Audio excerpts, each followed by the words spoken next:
Hello, everyone, and welcome to another edition of Invitation to a Conversation. My guest tonight is Theawanza Brooks.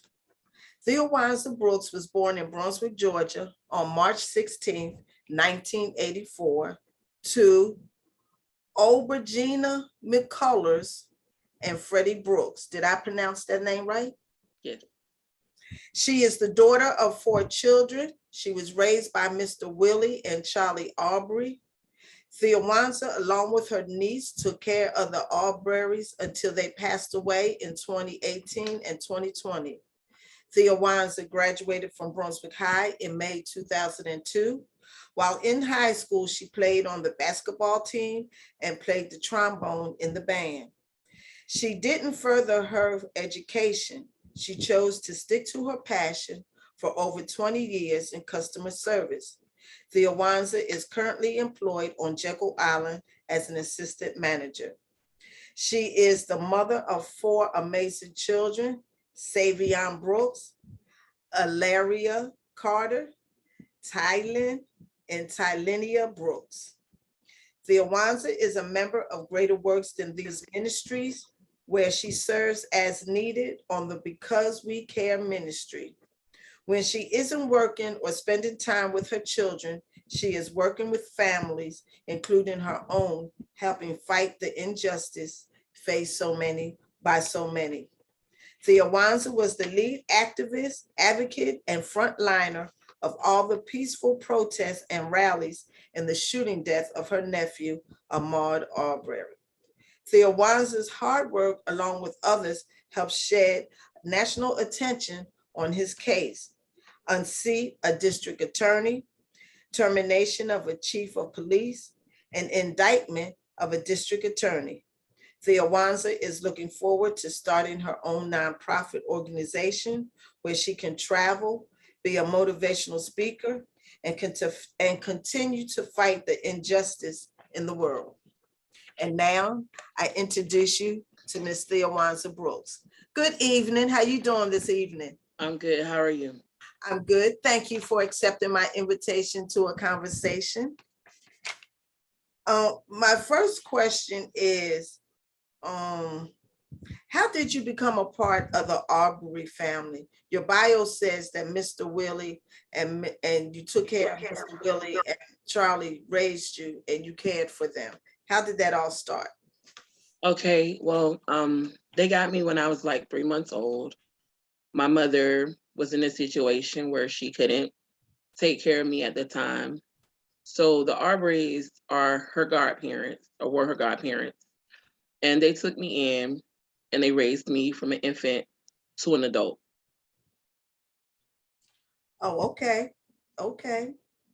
Do you think about getting into politics, being an activist or advocate prior? Did you think about getting into politics, being an activist or advocacy prior to Ahmaud Arbery's murder?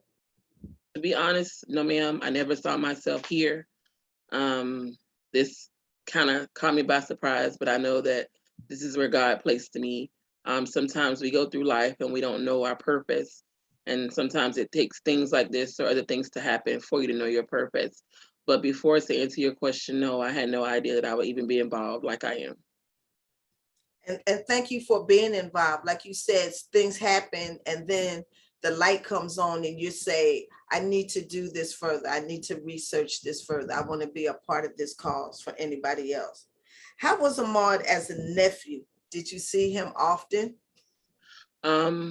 Ahmaud as a nephew, to be honest, I spent most of my years with Ahmaud when he was younger, infant, toddler. Then his mom moved, and we lost contact through his teenage and adult years. I did go to some high school games that he played on the team. And so I didn't get to see him much. I spent time with Ahmaud last year, or a few months before he was killed. We got time to talk, catch up. So I didn't get to see him much, but when we didn't miss a beat. What is your fondest memory of Ahmaud?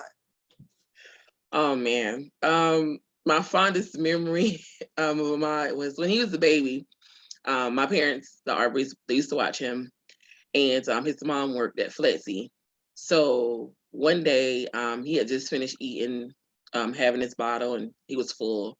And so I was laying on my back on the floor, and I was playing with him. Well, I had him up over my face, and I was shaking him. And my mom kept telling me, she said, he just ate. You need to be careful. He just ate. So me being hard headed, I'm like, oh, he's okay. And so he vomits, and it just misses my mouth, and he just starts giggling like it was You- funny. And I'm like, dude, you almost got me. But that's one memory that I always have of him as a child. That's cute because you would think he laughed like he knew what he was doing. Right. That's cute. What were you doing when you heard Ahmaud was killed? I actually found out the Monday morning after it happened. I had walked into work. Some of my coworkers, they actually live out off of exit 29 around the area where Ahmaud was killed. And there was a conversation going on when I walked in.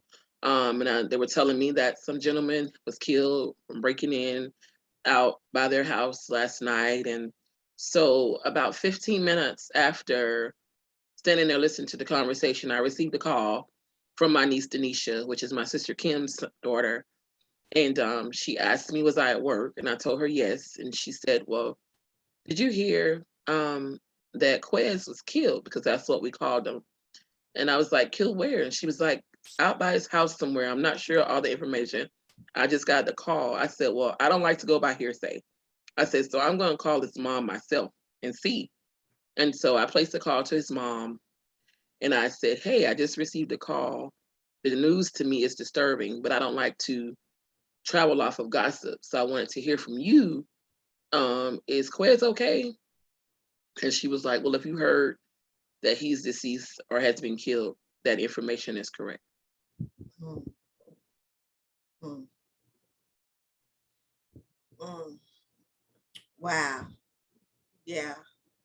Um, how are you doing nowadays dealing with it? Um, since everything has happened, it's really motivated me.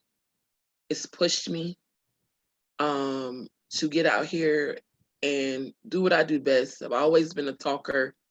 I've always gotten in trouble for talking in school. So it's really pushed me into my passion and what I feel like I'm been placed on this earth to do.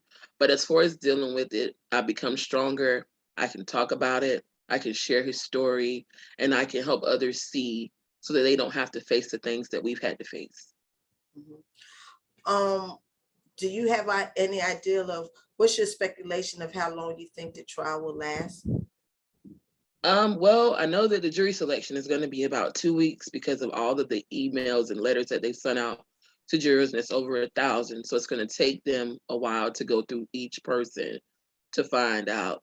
As far as the trial, I'm thinking cut and dry, probably 2 weeks at the most. I could see because the judge has already went in and he's put things that is going to be able to be in court, what's not going to be in court. He's kind of narrowed it down so it doesn't just be long and drawn out of arguments or things that aren't necessary. Mhm. Well, congratulations over 20 years in customer service and Thank now assistant manager. thank you. Customer service is not easy. It's but, not, it's a but task. yeah, I've been in management since I was 18. I started my first management job at the Embassy Suites. And once you put management on your application or your resume, you're stuck with it for the rest of your life. well, that's something good. That's something good. Um, you were very instrumental in the peaceful rallies that occurred. How did you plan that? Prayer, Mhm. prayer and passion. And you have to have a heart for the people. People have to previously respect you. It doesn't just happen overnight.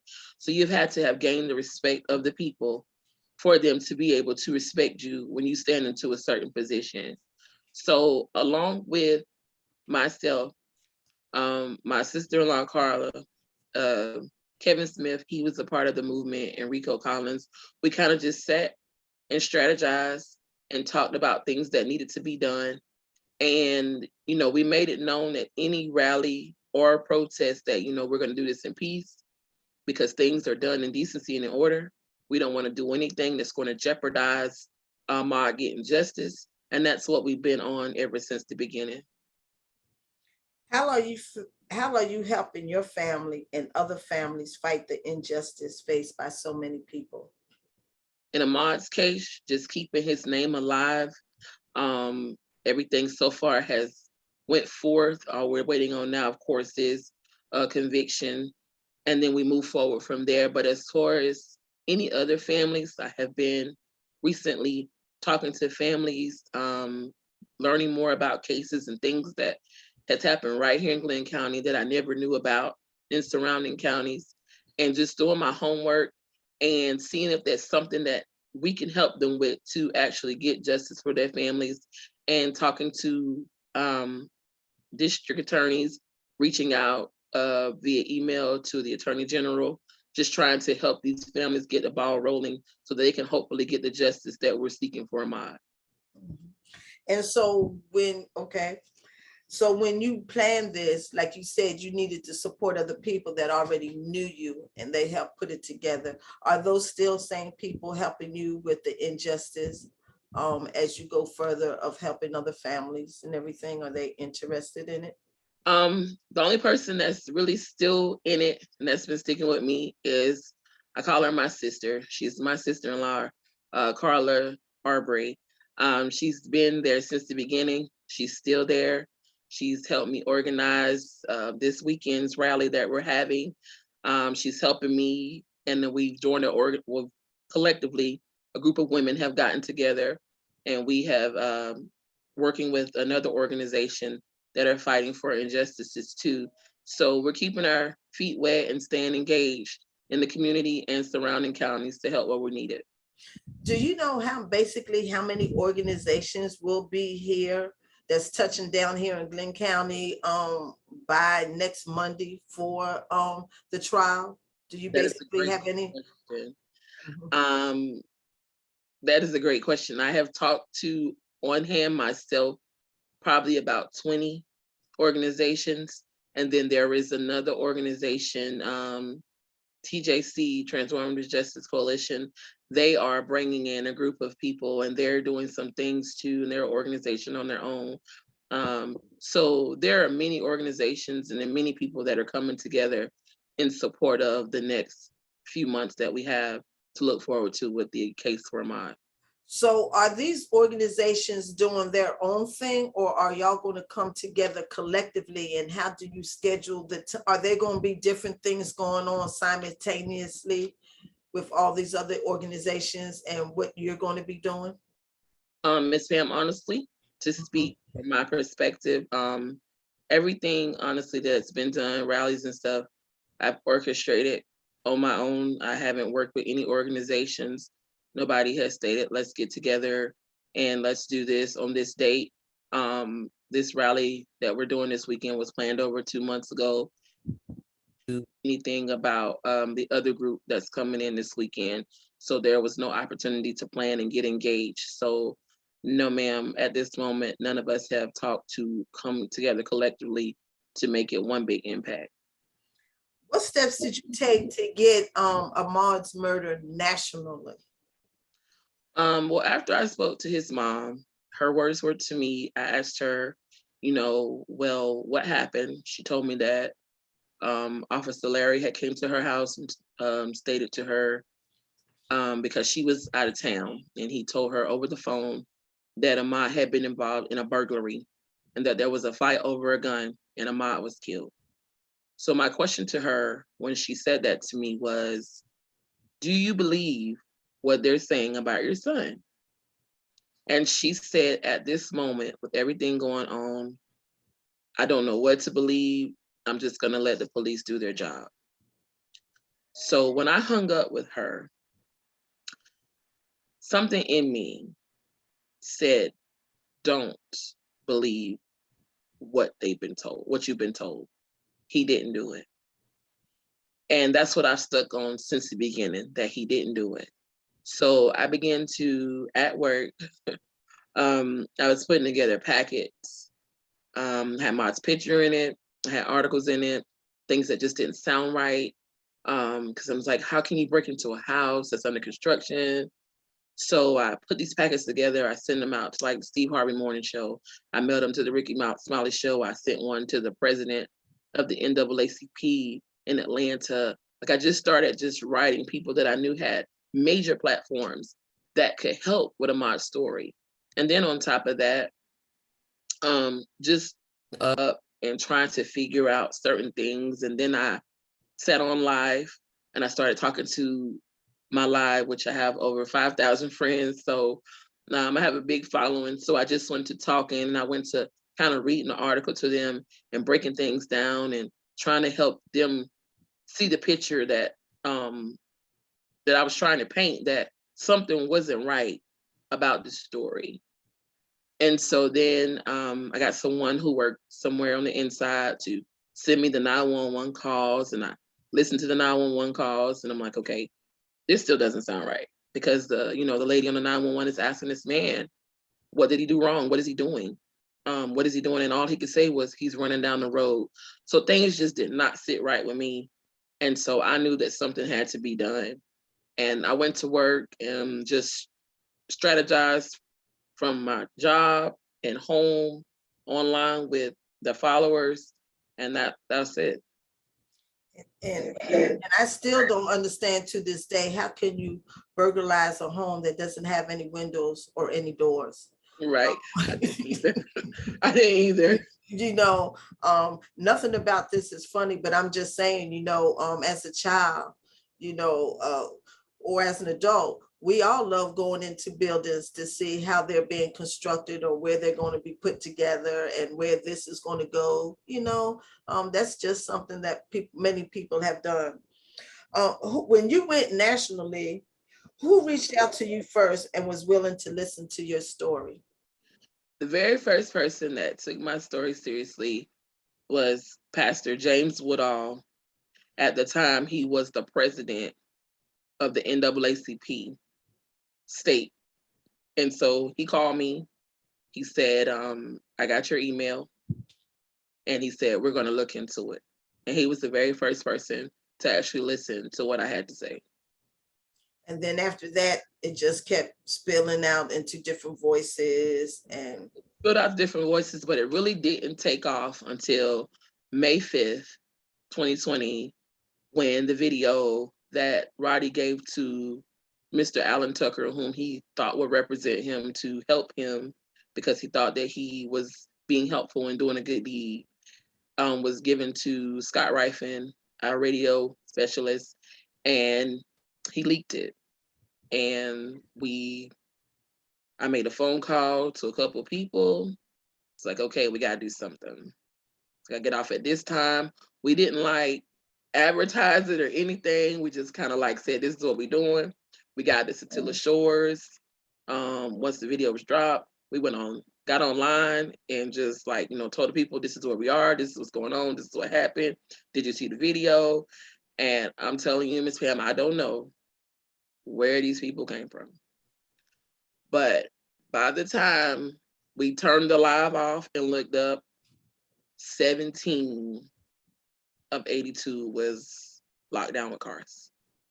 There was no room to move. There was nowhere to park. Both sides of the road, cars were parked all the way back to the Winn-Dixie at the other end of 17. They were walking up to come and be a part of the protest that day.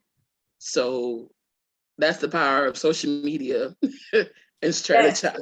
Yes. And I love that we're in the video age, because many times before it was always hearsay, and you really couldn't distinguish who was telling the truth and who wasn't.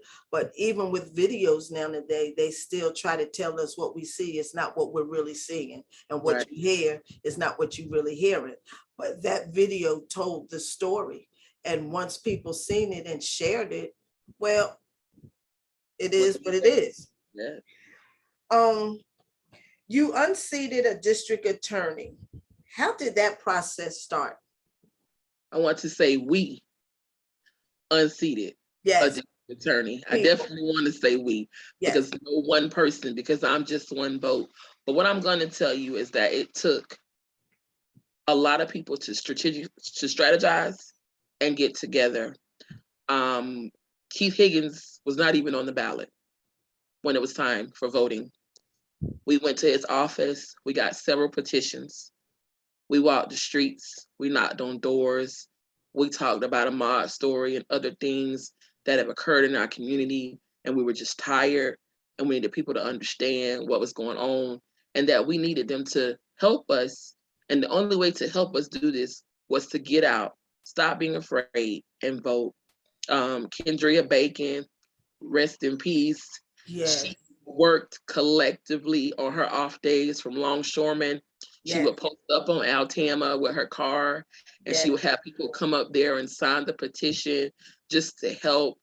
And even after her passing, there were petitions found in her car because she had worked so hard and so diligently to help us.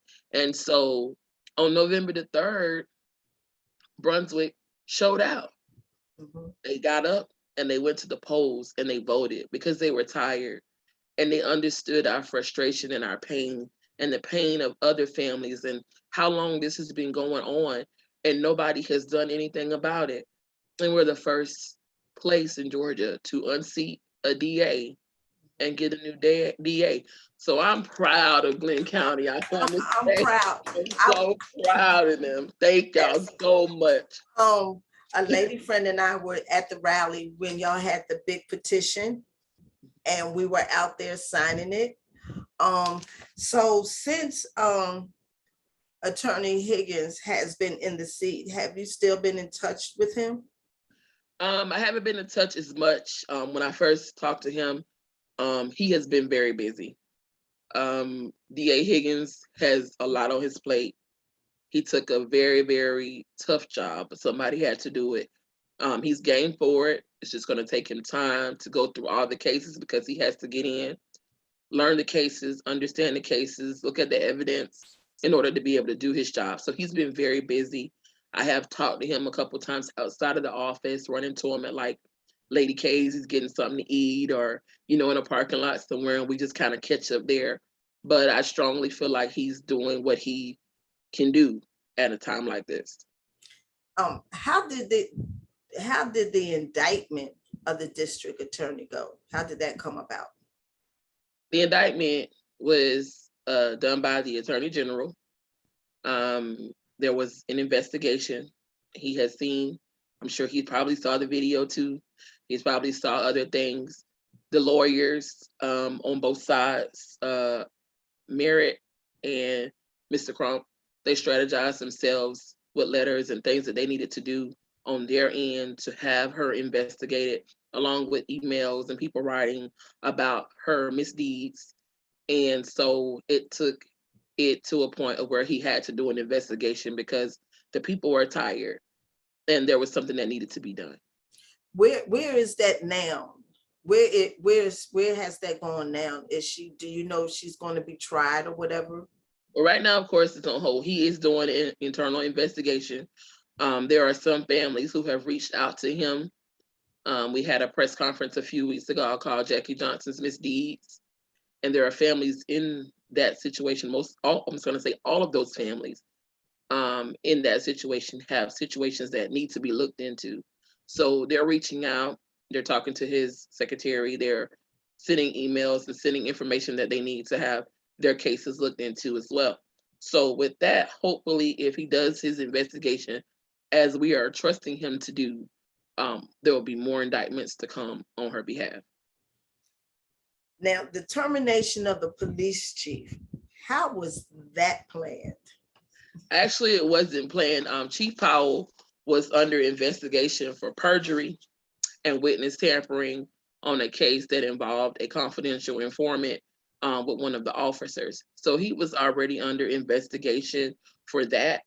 And then with Ahmaud's situation and him not handling it as he should, it just kind of put more gas to the fire, and it was his time.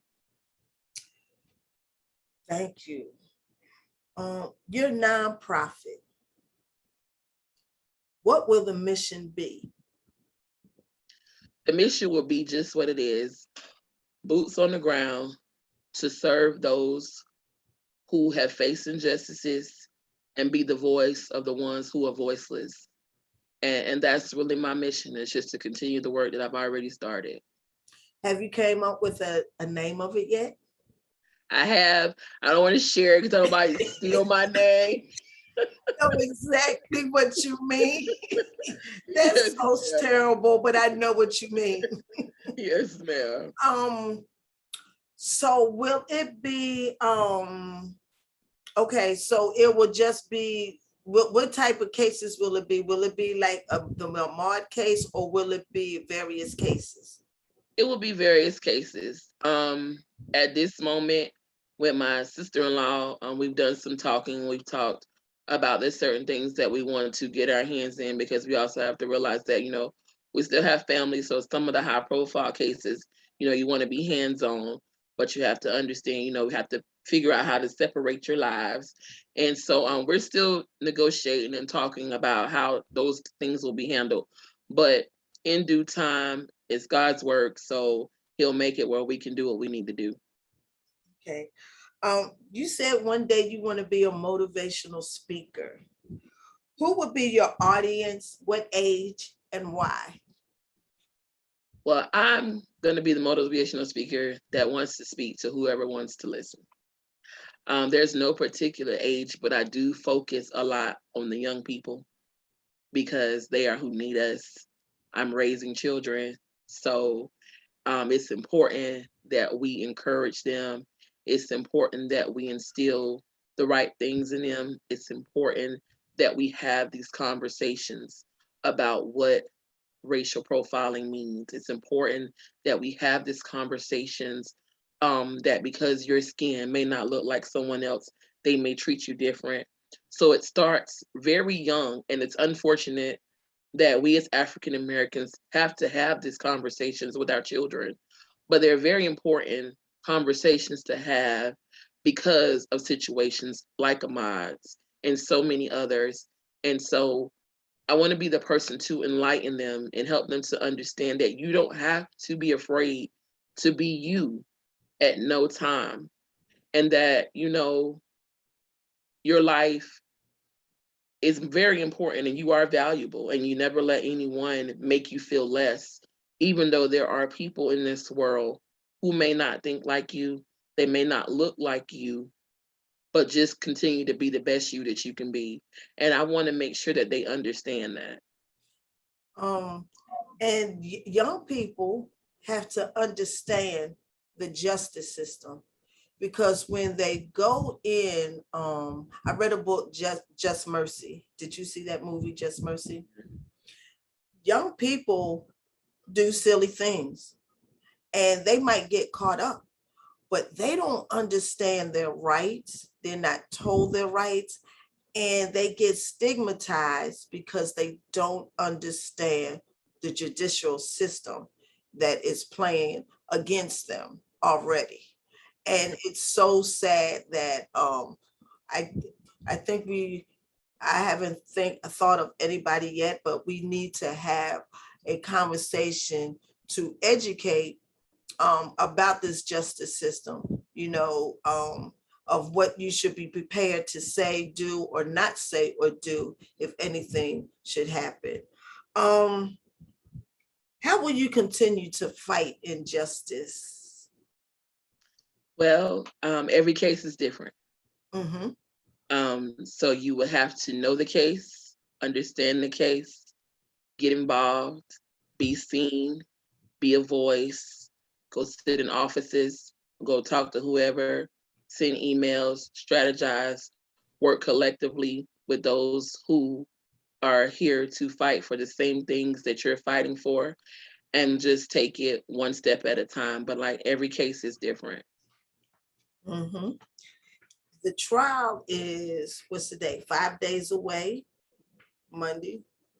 Actually, no. The trial is going to be set probably about 2 weeks out due to the large uh, mailing system that they send out. They send out 1,000 letters to different jurors or Mhm. people that they want to select to be jurors. So the jury selection process starts Monday. So they're going to come in a certain number at a time, and they got to sit down with each one of them individually, go over whatever those questions that they set up for them to answer at home, to bring into the jury selection, talk to them, and try to figure out how to decipher to get down from 1,000 to 12. So the trial does not start Monday? No, ma'am.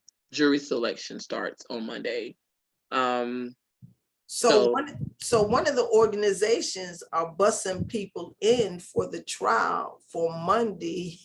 So I think they were busting them in too, because I spoke to someone yesterday too, from the area, and they stated to me that they knew that some of them knew that jury selection was going on Monday, but they wanted the crowds to be outside the courthouse to let them know that the people are watching and that they are concerned that they make the right decisions and pick the right people. And so that too was supposed to be happening on Monday. I think I asked you this question earlier, but differently. How will you prepare yourself physically and mentally to relive the video, relive each moment of what happened up until the time he got murdered?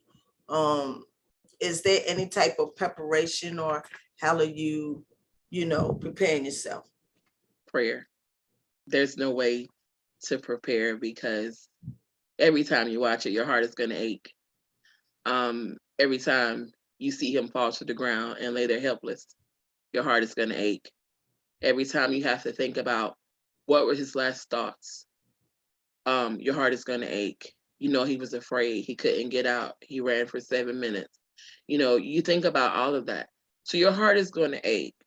But that's when prayer comes in, and you have to lean on the everlasting to help you get through those hard times.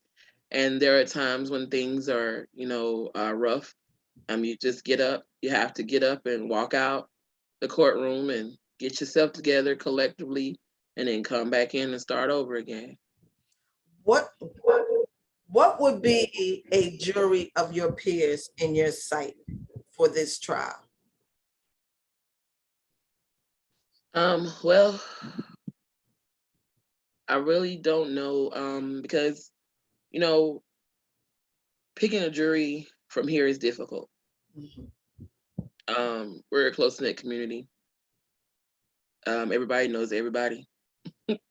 So to be honest, I really don't know because there is no way to do that. I don't think here, um, as they say, for it to be an unbiased trial. Right, right, because to be eliminated from a jury duty is to know someone, either the defendant or the victim. You know what I'm saying? And Or the family. or the family. So really, who are they going to get? I mean, and you can't. I mean, how many people from the outside that don't know about it? I don't know. Right. Yeah. Um. What are you hoping the verdict will be? Mm. Guilty on all counts. Um, I say that wholeheartedly. Guilty for everybody involved on all counts, and that they go away and can never go home again because Ahmad can never go home again.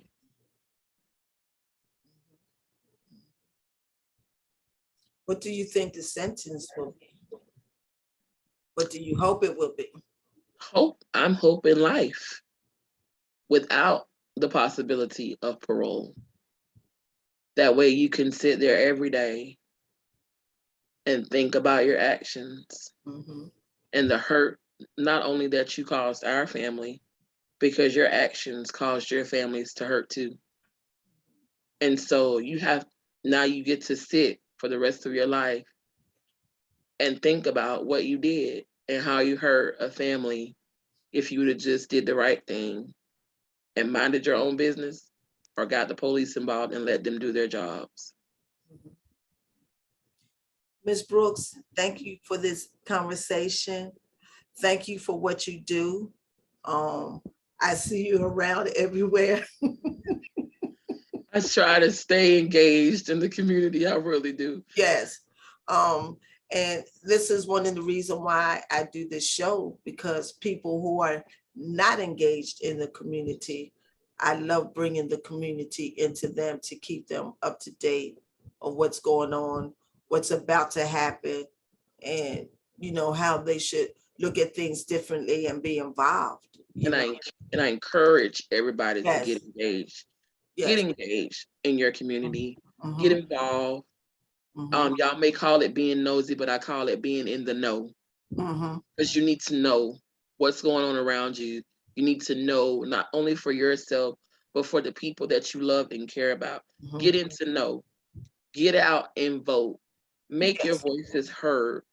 Voting is the voice that no one can take away from you. Get out here and vote. Do your part. Don't just think about the presidential election, but think about the elections that affect you daily, which are your city officials. Get out and rock the vote. Make your voices heard. Do your part. Stay engaged, and just stay prayed up.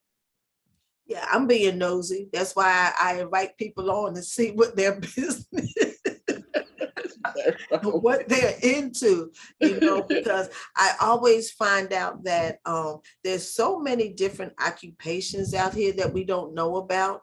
And I'm just interested in how that person decided to choose that particular occupation, because it always has something to do with how they were raised and their environment of something they liked or didn't like, or a change that they wanted to make. Ms. Brooks, who inspires you? Well, the person who inspired me the most is no longer with me. And that's my mom that raised me. She passed away last year. Phenomenal person. We had our differences, but she always motivated me. She always encouraged me. She always helped me through the rough times. She was just an inspiration because, she took me in. She worked hard to make sure that I had everything that I needed, sometimes 2 jobs, to make sure that I didn't go without. She made sure that my siblings, the Aubreys that were right there with me as brothers and sisters, that we didn't go without. She helped my dad maintain a household, and she did what she needed to do as a wife to make sure that we had what we needed coming up. And so it was an inspiration to me to watch her do that, because she didn't have to. She had no biological children of her own. It was just me and the Aubreys that she raised. What is your favorite scripture, phrase, or testimony that keeps you grounded? Philippians 4:13 is my favorite scripture. And that was one that she instilled in me, because I can do all things through Christ who strengthens me. And I believe that wholeheartedly. I say it every day when I'm down, when I miss her the most. I have to get my pick me up and just say that, it's another day's journey, and I can do this as long as he's helping me. And I know that he is. I know that every day I wake up is a blessing. Yes. And so I encourage myself, and I always tell myself, as long as I keep God first, I can do whatever it is that I put my mind to. What wisdom and advice do you want to leave to the listening audience? Never give up on your dreams. Fight for what you believe. Trust your instincts when you feel like something is or isn't right. Stay engaged. Stay united. And keep God first. Ms. Brooks, this is going to be trying times for you and your family coming up, but I'm going to keep you in my prayers. I love your smile. Thank you so much. Come back if you want to talk about the trial afterwards, you know, and bring us up to date of what you thought could have been different, and your, you know, your parts of it that you have something to say about it. Continue God blessings on you. Take it one day at a time, and stay beautiful, stay blessed. Thank you so much for having me, Miss Pam. You welcome. You welcome. You welcome. Continue to have a blessed week. Yes, ma'am. You too.